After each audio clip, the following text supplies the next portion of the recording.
another modus operandi na kung saan yung hospital mismo na in cahoots with PhilHealth nagbibigay na report extending confinement of patients na na-discharge na para lang makakolekta sa PhilHealth.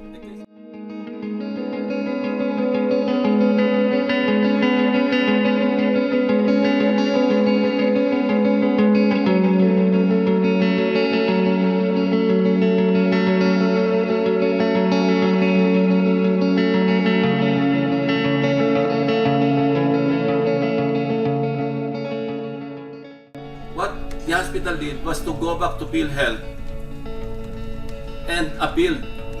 And PhilHealth, the whole board, granted the appeal. So how could...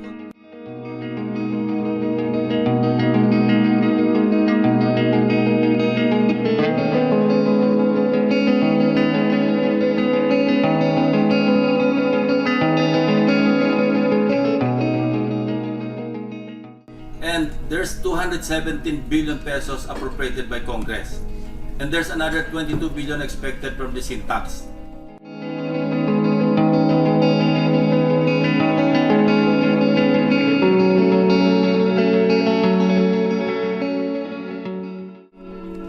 If this, if these controversies or anomalies are not exposed, edi tuloy-tuloy yung ligaya ng PhilHealth.